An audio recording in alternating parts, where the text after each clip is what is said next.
Okay, so just going to show you how to do a back flush on your LSM100E. So obviously the group handles normally come with their baskets with the holes in, where the water goes through after going through the coffee. But what you need to do is replace that with a blind. So a blind's one like this that doesn't have any holes, so you can just take that out and pop them into one of the handles.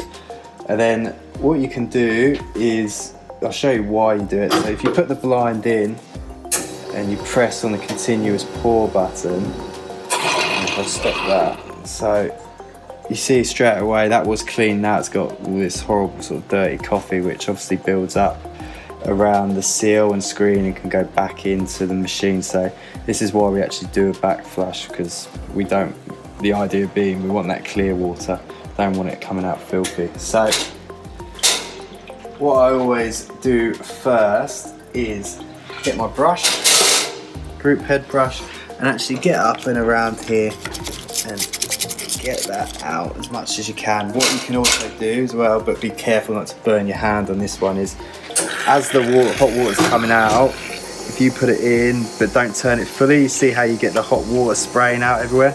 That actually does the sort of job for you, but as I say, you get hot water down here, so you have to be careful not to burn your hand. Once you're happy you've cleaned all the loose coffee from around there, then we get your back flush powder. So normally in something like this, a container like this, get your blind and then you just pour. That's plenty, okay? Do not fill it with the basket with loads of this, because otherwise it's just going to froth it up. It's going to be like chucking washing powder in a fountain. It will go mental. So you only want a little bit in there. Plug it in, press the continuous pour,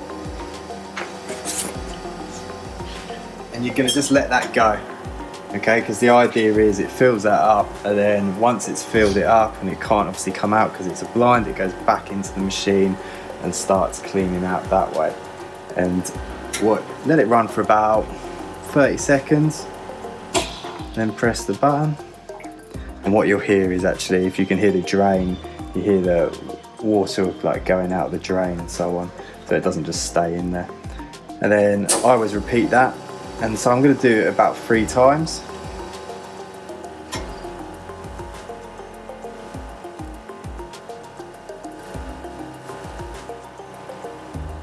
Okay, if that was going for 30 seconds, so again, stop it, listen, you can hear it all drain away. Do it one more time.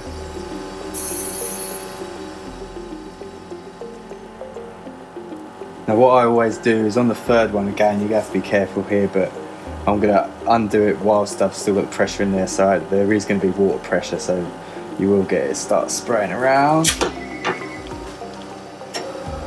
Okay, so obviously it's all frothy at first, so I just let it run now. And I might every now and then just plug it back in and just swill the water around up in there and just let it run for a bit. And now you want to see if it's going to be clear. Now initially it'll probably be really cloudy, but now that's already clearing up quite nicely. There's this tiny bit of residue there, so I'm going to let it run for a bit longer.